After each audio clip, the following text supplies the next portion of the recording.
2 hours ago, the Federal Aviation Administration, acting on direct White House executive order, banned all Canadian-registered aircraft from entering United States airspace. Every single one. Commercial flights, cargo planes, private jets, even medical evacuation helicopters operating near the border, all grounded. The order took effect at 4 a.m. Eastern Time with zero advance diplomatic notice. Air Canada, WestJet, and Porter Airlines learned about the restriction from news alerts on their phones. No call from the State Department, no warning from the FAA, no consultation with Transport Canada, just a unilateral shutdown of one of the world's most integrated aviation corridors. The White House justification came 90 minutes later. A terse statement claimed Canada had failed to meet enhanced aviation security benchmarks quietly introduced 72 hours earlier. The requirements: biometric passenger scanning at every gate, real-time AI-powered threat assessment systems, and cargo manifests submitted 12 hours before departure instead of the standard 2 hours. These standards are impossible to meet because the technology infrastructure does not fully exist yet. Even major American carriers cannot comply with these requirements using current systems. This is not about security. This is economic warfare disguised as a safety protocol. And Washington's timing reveals the actual motivation. Last week, Canadian Prime Minister Mark Carney refused to renegotiate mineral export agreements that would give the United States preferential access to lithium, cobalt, and rare earth elements at below-market prices. These critical minerals power electric vehicle batteries, advanced military guidance systems, smartphone production, and renewable energy infrastructure. Carney's position was straightforward. Canada would sell at fair international market value, not at subsidized rates that effectively transfer wealth from Canadian resource producers to American manufacturers. The White House wanted those minerals cheap. Carney said no. Now Canadian aircraft cannot cross American airspace. But before we explain what happened next, understand this. Canada's geography makes American airspace nearly unavoidable for transcontinental east-west travel. A Toronto to Vancouver flight that avoids U.S. territory adds 3 to 4 hours of flight time and tens of thousands of dollars in additional fuel costs per trip. Multiply that across hundreds of daily flights, and the economic impact becomes existential for Canadian aviation within days. Washington's calculation was simple. Ground Canadian airlines, create immediate economic chaos, and force Ottawa to capitulate on mineral pricing within 48 to 72 hours maximum. The White House strategy team expected 3 things to happen quickly. First, Air Canada and WestJet would face immediate operational collapse. With their primary east-west routes blocked, both carriers would burn through cash reserves within a week. Layoffs would begin within 10 days. Both airlines would privately pressure the Prime Minister's office to accept any deal that reopened American airspace. Second, business councils representing manufacturing, energy, and technology sectors would flood Parliament, Hill demanding immediate negotiations. The threat of aviation industry failure would create political pressure Carney could not ignore, especially with economic uncertainty already elevated from ongoing trade tensions. Third, Carney would have no credible counter-leverage. Canada could complain to the International Civil Aviation Organization, but that process takes months. It could appeal to allies, but the United States controls the world's largest aviation market, and most countries would stay neutral rather than risk their own access. Ottawa would be isolated, economically wounded, and forced to negotiate from a position of weakness. They expected compliance within 48 hours. They expected a phone call from the Prime Minister's office requesting emergency talks. They expected Canada to fold.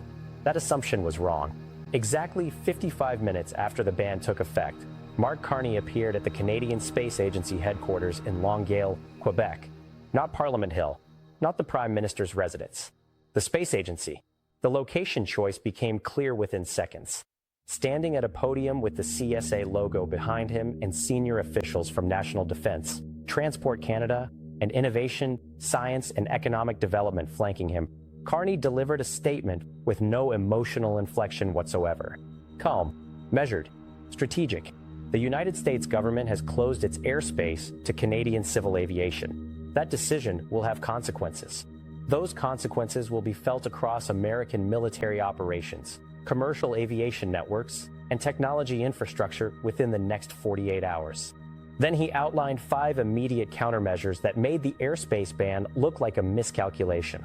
First, immediate closure of Canadian airspace to all U.S. military aircraft. Dozens of American military flights cross Canadian territory daily for Arctic surveillance operations, NATO exercises, strategic bomber rotations, and rapid response deployments. Without access to Canadian airspace, the U.S. Air Force loses its most efficient routes for continental defense, Arctic monitoring, and transatlantic deployments to European NATO bases. Carney was explicit. Day for day, hour for hour, the closure matches the American restriction.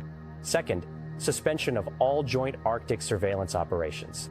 This includes radar installations, underwater sensor networks, satellite ground stations, and signals intelligence facilities on Canadian soil that feed directly into U.S. Northern Command and NORAD systems.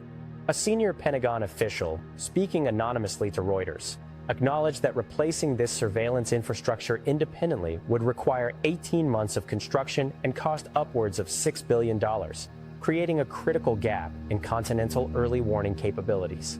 Third, energy rate reclassification for American technology companies operating data centers in Canada. Amazon Web Services, Google Cloud, Microsoft Azure, and Meta have constructed massive cloud computing facilities in Quebec and British Columbia specifically to access cheap hydroelectric power at industrial subsidized rates. Within 30 days, those rates would shift to premium commercial pricing. The estimated annual cost increase for $0.2 billion. One analyst told CNBC this fundamentally changes the economics of North American cloud infrastructure. Fourth, formal complaint filed with the International Civil Aviation Organization under the Chicago Convention, the foundational treaty governing international aviation since 1944. The ICAO is headquartered in Montreal on Canadian soil. Legal experts confirmed that the unilateral American ban likely violates multiple bilateral and multilateral aviation agreements, giving Canada strong grounds for international arbitration. The filing also triggered automatic notifications to every ICAO member state, making the dispute immediately visible to the global aviation community. Fifth, immediate expanded access for international carriers to Canadian airports. Emirates, Qatar Airways, Singapore Airlines, Lufthansa, and Air France were offered expedited slots at Toronto Pearson, Vancouver International, and Montreal Trudeau. If these routes become established, they represent permanent structural shifts in North American aviation traffic flows. American hub airports would lose billions in connecting passenger revenue, and once those international routes are established, they do not simply disappear when political tensions ease. Carney concluded with one sentence: if the United States does not want Canadian aircraft in its skies, the world's airlines are welcome in ours. The financial markets responded within minutes. Delta, United, and American Airlines dropped between 6% and 9% in early trading. Boeing fell 5% on fears of losing Canadian defense and commercial contracts. The Nasdaq dropped 420 points as cloud computing cost projections recalibrated across the technology sector. But the real damage was strategic, not financial. The Pentagon was blindsided. According to the Associated Press, senior Defense Department officials learned about the airspace ban from cable news, not from the White House. The Joint Chiefs of Staff requested an emergency meeting with the president within 90 minutes. NORAD issued a rare public statement acknowledging operational challenges created by the sudden loss of Canadian surveillance cooperation. The reaction in Congress was swift and bipartisan. One Republican senator stated bluntly, "We just handed our adversaries a gift. Russia and China are watching us blind ourselves in the Arctic over mining contracts." A senior Democrat on the Armed Services Committee called the ban strategically incoherent and operationally dangerous. Here is what Washington either did not understand or chose to ignore. Canada and the United States operate the most integrated binational economy in the world. That integration creates mutual dependencies that cannot be weaponized unilaterally without inflicting damage on both sides. American refineries along the Gulf Coast are specifically engineered to process heavy crude oil from Canada's oil sands. They cannot easily switch to lighter crude from domestic shale production without expensive modifications. Canada supplies 60% of U.S. crude oil imports. A disruption in that flow would spike gasoline prices across the American Midwest and South within 2 weeks. Automotive supply chains crossed the Canada-US border an average of 7 times during vehicle production. A single car contains components manufactured in Ontario, Michigan, Ohio, and back to Ontario again before final assembly. Any disruption to air cargo or trucking traffic created by escalating tensions ripples through the entire North American manufacturing base. The United States imports 85% of its electricity grid-scale transformers from Canada. These are not commodities you can source overnight from alternative suppliers. Production lead times run 18 to 24 months. If Canadian manufacturers shifted production to other markets, American utilities would face critical infrastructure shortages during a period of accelerating electrification and grid modernization. Canada is the largest foreign supplier of critical minerals to U.S. defense contractors: lithium for battery systems, cobalt for aerospace alloys, rare earth elements for precision-guided munitions. The Pentagon's own supply chain assessments identify Canadian sources as essential for maintaining defense production without dependence on Chinese supply networks. This is the economic architecture that makes unilateral coercion a double-edged weapon. Within 6 hours of Carney's countermeasures announcement, the U.S. Chamber of Commerce released a statement calling for immediate de-escalation. The National Association of Manufacturers issued a similar warning. Energy sector trade groups representing Gulf Coast refineries sent a joint letter to the White House emphasizing the critical importance of maintaining stable cross-border energy flows. Wall Street analysts began downgrading American airline stocks, citing unquantifiable political risk in North American aviation policy. Technology sector analysts flagged the data center energy cost increase as a material threat to cloud computing margins. Privately, according to sources who spoke to Bloomberg, senior executives from major American corporations began making calls directly to members of Congress, bypassing the White House entirely. The message was consistent. This confrontation creates losses without strategic benefit, and it needs to end quickly. The European Union issued a statement within hours describing the U.S. airspace ban as disproportionate and inconsistent with international aviation norms. The United Kingdom confirmed that British Airways would increase service to Canadian cities to provide alternative connectivity for stranded passengers. Japan and South Korea both expressed interest in new direct routes to Canada, seeing an opportunity to expand Pacific aviation networks. NATO's Secretary General issued a carefully worded statement warning against actions that could compromise Allied cooperation in Arctic defense and surveillance. It was diplomatic language, but the meaning was clear. The United States had just created a gap in collective defense capabilities over a trade dispute. Canada was not isolated. The United States was. Here is where Washington's position becomes genuinely difficult. If the White House maintains the airspace ban, American military operations in the Arctic degrade immediately. NORAD surveillance capabilities develop critical blind spots.